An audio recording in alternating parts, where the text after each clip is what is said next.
Boop. Hi. What am I doing?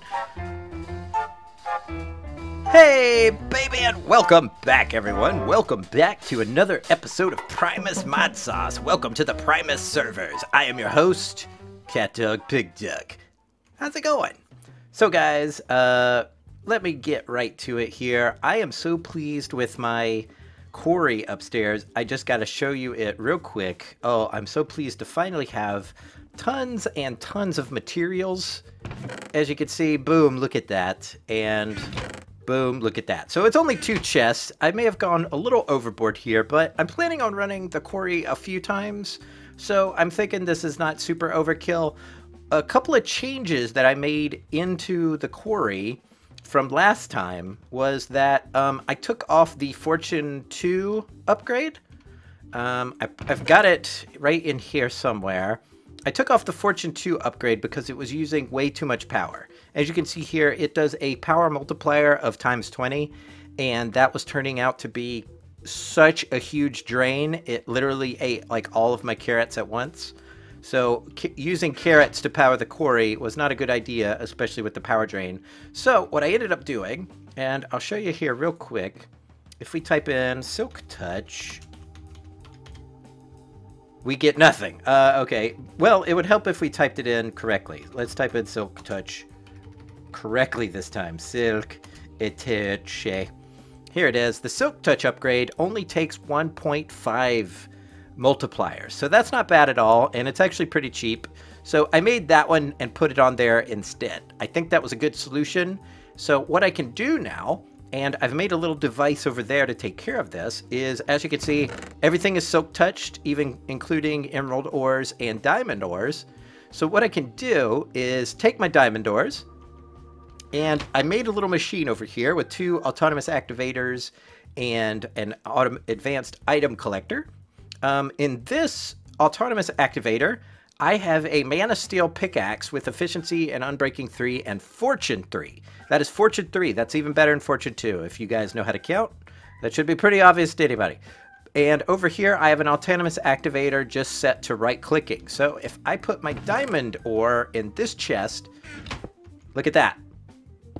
It is fortune 3ing my diamond ores. So cool. And I also get the experience too. So as you can see, I've been using it to do all of my gemstones, and I'm gonna have a butt ton of diamonds here. This is cool. So we could just let that go, and I don't even care about the experience because, as you guys could tell, got lots of experience orbs. This is not an issue, so I am not worried about that at all. So cool. That's what's going on with my Quarry. A few updates I made to it was I added 3 more of these 2nd tier culinary generators because this thing does chew up a lot of power, which is actually pretty cool. I'm glad I have something that is eating a lot of power for once. I usually end up making these huge power arrays and then have nothing to eat the power. So these are going great. They're just chewing up these carrots, and I've got tons of carrots, mainly because I upgraded my farm back here. So let's take a peek at it real quick. As you guys can tell, I've even made these elven mana spreaders, and I created a little bit of a passive mana generation area here.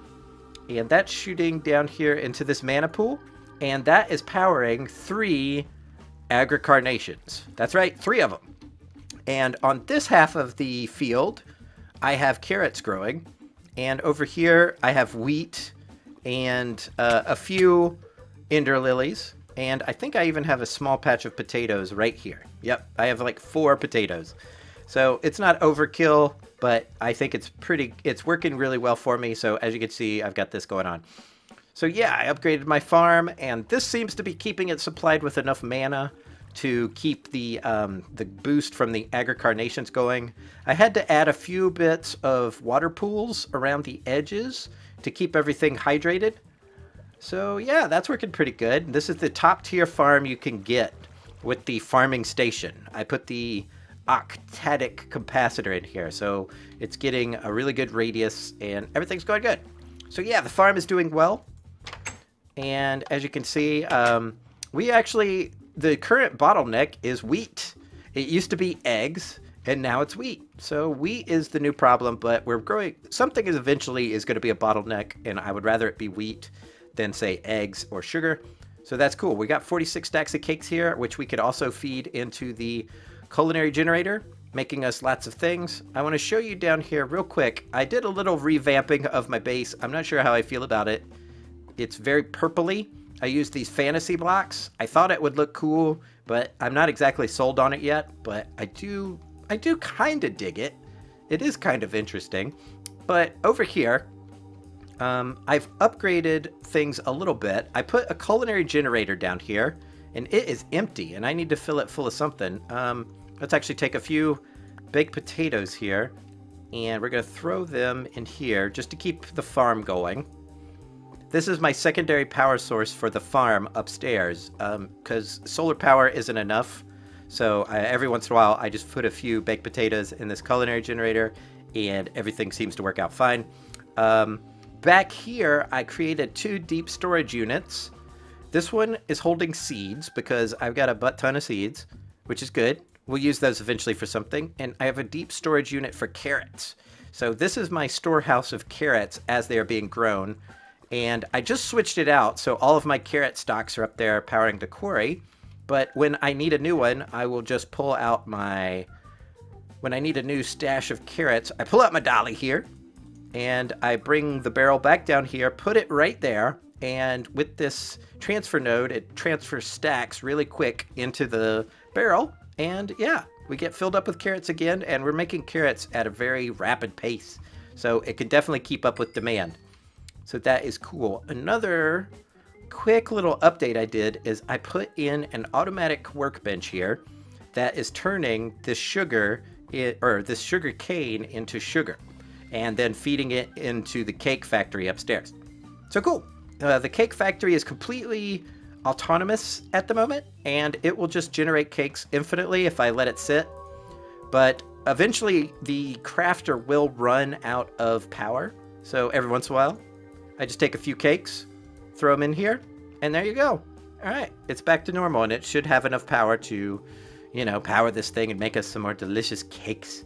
So very nice. So, guys, one thing I've been wanting to do for a while is get the power generation from these culinary generators up to the top tier. If I could burn through... Oh, look at all this. Give me all that. Give me all that. Okay, cool. So, how many diamonds do we get out of that? 63 diamonds, guys. Look at that. Ah, so many diamonds. I'm so pleased. It's nice to have resources. Look at that. We've got a stack and a half of diamonds. That may not seem like much to you, but for somebody who's been mining manually since this mod pack came out, that is very nice. Very, very nice. I like it a lot. So, what we were trying to do is get these culinary generators up to their top tier. So the way we are going to do that is just through crafting, of course, but I went ahead and I made myself 8 of these culinary generators, or the second tier culinary generators. If we take a look at the recipe, I kind of reached a bottleneck that I needed to collect a lot more resources to get to. So let's type in culinary, and maybe we can get past this hurdle today. We want to make this 3rd tier culinary generator, but it requires a transfer node, parentheses, hyper energy, close parentheses. And that requires 1 block of bedrockium ingot, or just 1 bedrockium ingot, not a block, and 4 transfer nodes. Currently, I think I have 4 transfer nodes laying around somewhere. I thought I might have put them in here, but it doesn't look like it. Here's 1 transfer node. Let's actually check the QED. I don't see any here, but I swear I made them. So let me just look around for a second. This is the problem with doing stuff off camera. I always forget where I put things, even though they should be in a very logical place. Let's check in our bag, maybe. Nope, nothing in there. All right, maybe we have to make them, because I can't find them. And if I can't find them, I gotta make them. Oh, where could they be?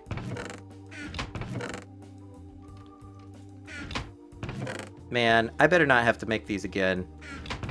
Where are they? I remember that I made 3 of them.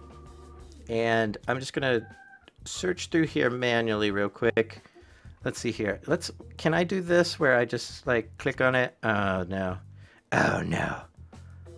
Oh, where is this stuff? I swear I made it. Oh, no, no, no.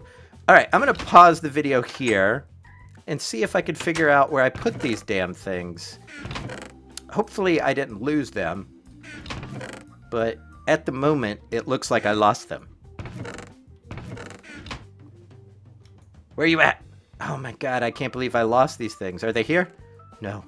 No, nothing is here. You? No. Okay, guys, I'm going to be right back when I figure this out. Okay, guys, we are back, and I gave up trying to find them, so I just made some new ones. So here are 4 new transfer nodes. So if we go down here and grab ourselves some compressed cobblestone, I think I need a handful of the quadruple and a few of the triple. So we're just going to grab those. We'll replace them and fix the crafting here shortly. But yeah, I think we need 4 of these and 4 of these, and we also need a block of diamond to just make an ingot. So yeah, these things are pretty damn expensive, these damn bedrockian ingots. So let's make them here toot sweet. So triple, I would think like that, and quadruple in the corners. Oh, really? I could have swore that would be how it would go, but no, not at all. There we go, bedrockium ingot, and then surround that with these guys. And here we go, hyper energy cube. So with that, we should just be able to put that there, and then surround it with culinary generators, and boom, we've got the super Mac Daddy culinary generator. And what we're going to do is we're going to knock one of these guys out, and we're going to put them in here. And oh, hold on, let's pick these up here real quick. We're going to put this down, and how these culinary generators work is they don't create 8 times the energy, they just burn 8 times as fast. So say your regular culinary generator would burn 1 carrot at a time at a certain rate. What the 8th times culinary generator does is it burns 8 carrots all at once. So you get 8 times. So it doesn't create more energy, it just burns more carrots quicker and faster. This one, the top tier, does 64. So that'll burn a stack of carrots at a time, creating a crap ton of energy. So we're going to put that down, and let's see what happens. Look at that. Power level 1,204. That is as high as I've ever seen. If we get cakes, we can get it to go even higher. And if we look at this should be coming in at a substantial rate now. Like, it is creating stone like nobody's business. What I want to kind of do, in order to get this going as fast as possible, is I want to put like a bunch of damn cakes in here instead of carrots.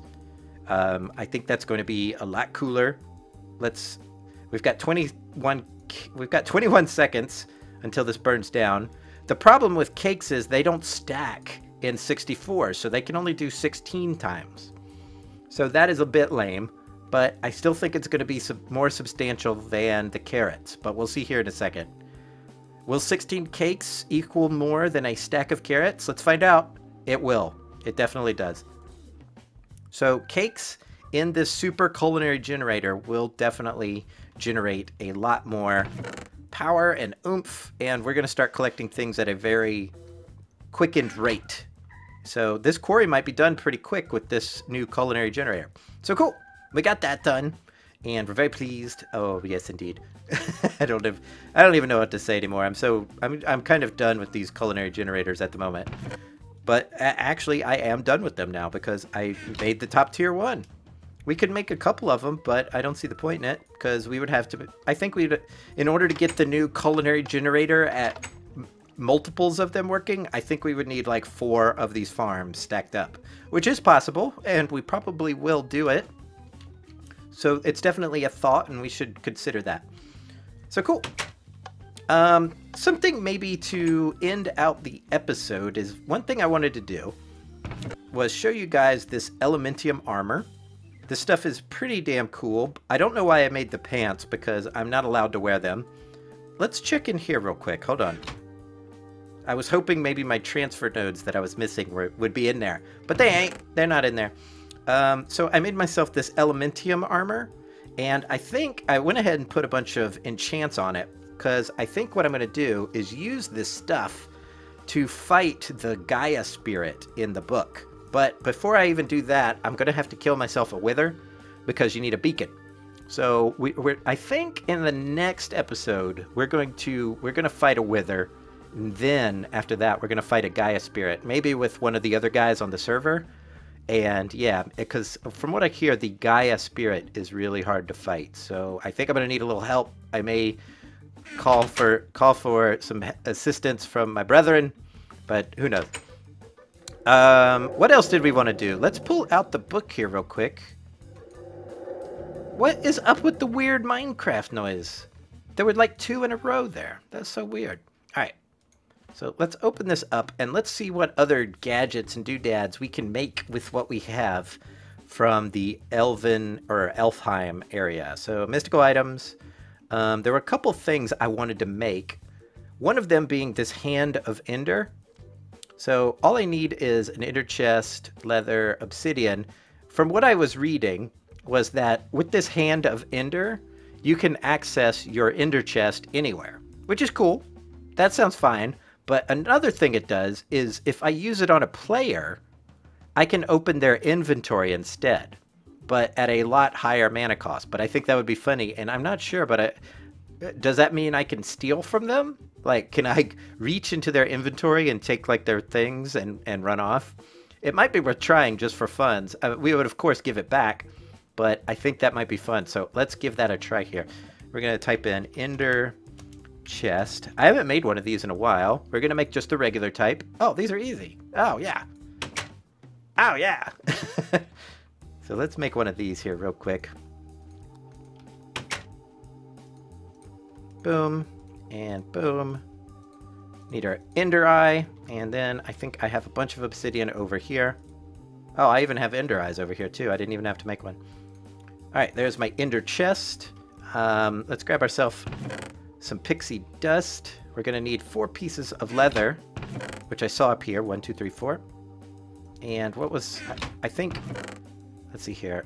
How do we make, oh, we need to make the, I think we need obsidian. Let's type in hand and see what we get. Here it is. So yeah, we can probably click this in. Boom, Hand of Ender. What we probably want to do is use this mana tablet up here real quick. Let's try this. Let's just go ahead and get it full up with lots of delicious mana.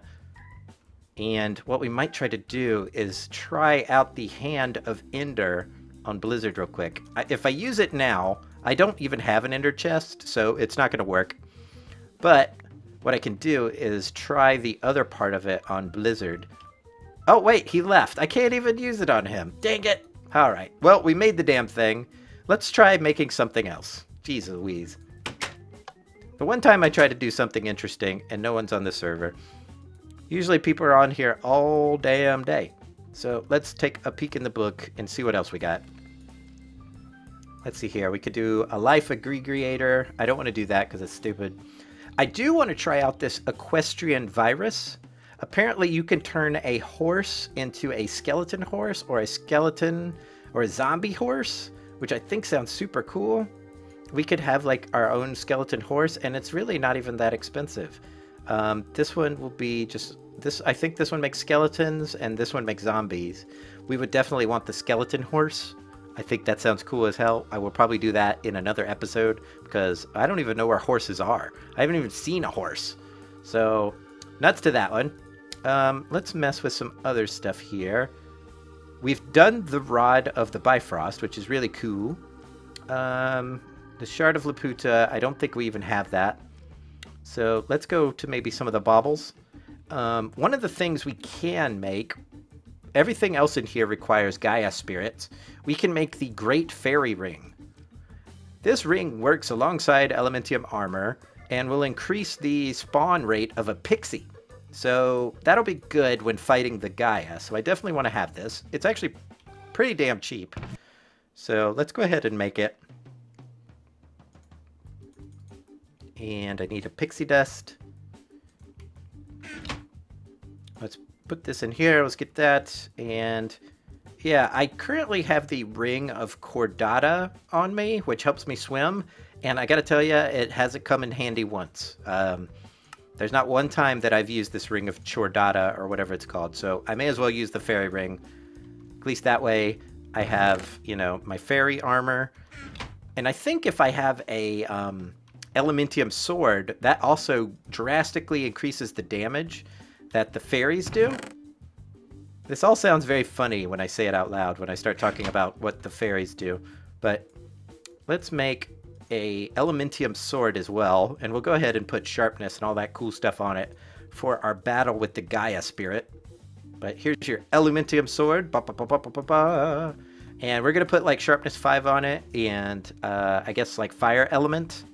That'll be cool, I think. And yeah, that's all the stuff. Let's equip this stuff and just see what it looks like. I'm gonna have to put some stuff away. Go away, stuff. Okay. So if I take this off and I put on my little pink booties, look, this armor actually still looks better than the vanilla armor just because of the details that have gone into the texture. So with this armor and the sword, my pixies should be doing a ton of damage. And they're not going to do their full damage because I don't have the pants, but those are the rules. We're not using pants. And let's see if we can find somebody to fight here real quick, and we'll end out this episode. No, actually, screw it. We're just going to end it right here because it's going to take us too long to find somebody. So, guys, as always, look how cool I look.